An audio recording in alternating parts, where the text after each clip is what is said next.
All right. Hey, everyone. I'm here with Jon Kindred. Hey, John, how are you? Doing well. How are you doing today? Good. And he is with FC Tucker out of Indiana. And today we were going to talk about how to get out of complacency. But can you give us like a little backstory on why this is a good topic for you?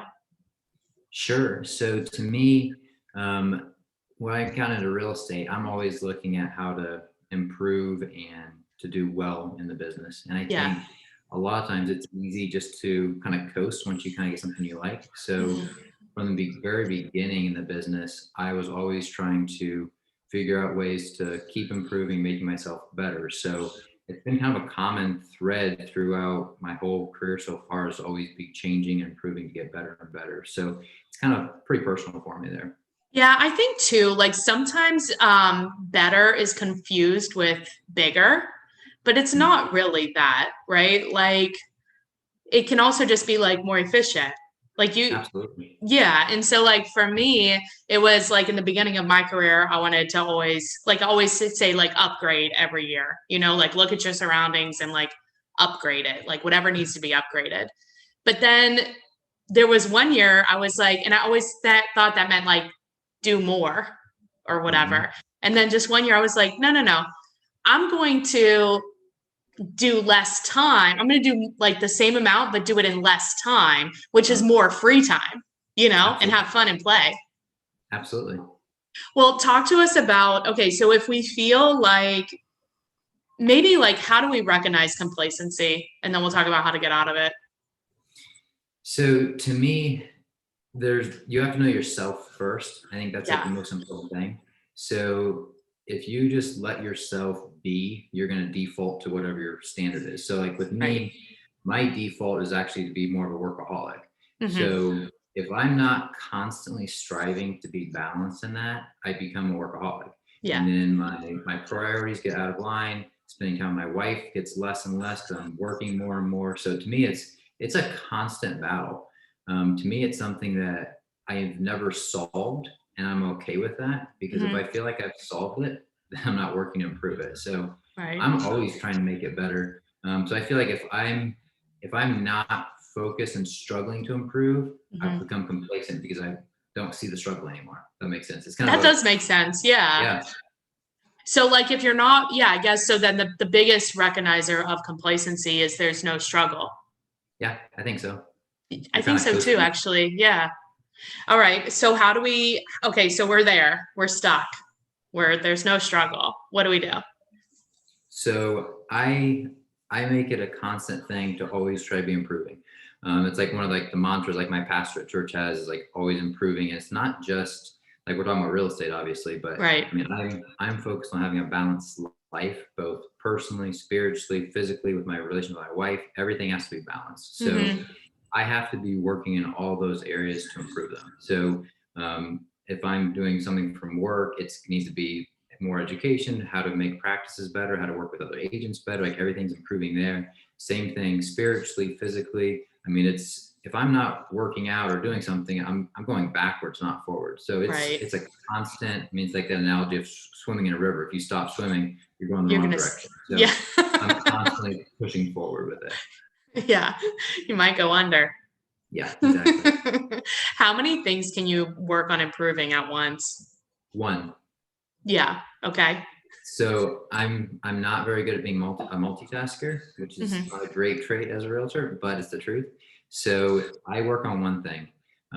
So like if I'm like right now, I'm not focused on what I'm trying to do, like physically, like working out stuff like that. So COVID, gyms closed, all that stuff. So I kind of lost track of that one. But like Yeah. more so, like I'm focused on my business at the moment, trying to make sure I'm getting better at that. Looking at my systems, going, how am I doing things right now? Hmm. Like you touched on earlier, it doesn't always have to be bigger and better. It's not about the production totally in the year, more so how am I doing that? Because if I'm Right. spending 90 hours a week to do what I'm trying to do, that's not a win. I've No. failed and I just worked really hard to get there, is the way I look at it. So I'm trying to make sure like my business right now is structured well, where I'm doing things smoother and Well, I not actually overwhelming think water. too, when you focus on like one thing and doing that one thing, you can actually, there's a book about habits. Do you know what I'm talking about? It's like a yellow cover and it has like a unicycle or something on it. Have you seen this book? The cover sounds familiar, but I don't think I've read it. It's like one of the top business books or whatever, but it's like, it's about how to create a habit. Okay. Oh, And it's when you focus on something, and this is a good like link to your multitasking thing. Like when you're multitasking, you cannot focus. And when you can't accomplish anything in a good amount of time. But if you focus on something, you can actually accomplish it quicker.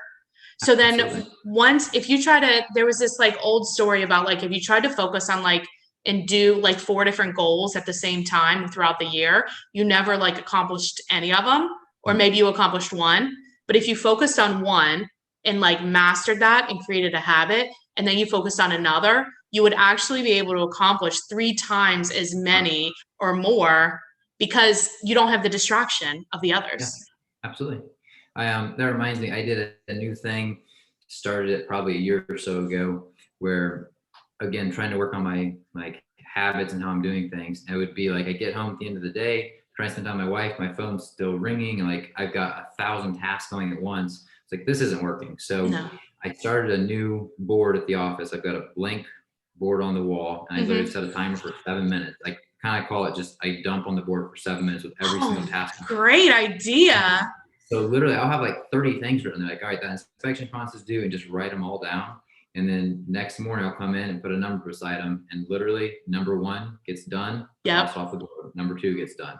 And if they're on there by priority, my first 2 hours at the office, I knocked out all the actual priorities that day, and the rest Yep. of it was bonus. Great, and do that again at the end of the next day. So it's made me a lot more efficient. Yeah. I'm pretty old school on some things like that. Like I would much rather have, I mean, pen and paper Yeah. rather than having everything digital, just because I'm kind of old school with that stuff. So a literal whiteboard at the end of the day is awesome. That's perfect. I like how you rank them too. There's another book called The One Thing. It's Jay Papasan and Gary Keller. Have you seen this book? I've heard of it, yes. Oh my gosh, it's the best book ever. I love it. And it talks about working in order of priority, because the problem with like us as real estate agents is we are people and we like to please people and we like to be helpful. So Sure. to us, like all of these things that we like do for other people is of equal importance, but it's really Mhm. not, right? Sure. There's So it's timelines. like, yeah, what's that? So there's timelines. Some things have to get done. Yep. There's definitely timelines, but then also if you're not in business, you won't be able to help the people. Right. So like, yes, there's timelines, but like on the things that have timelines, it's like, okay, do I actually need to be the one that's doing this? Mhm. You know what I mean? Or can it get done?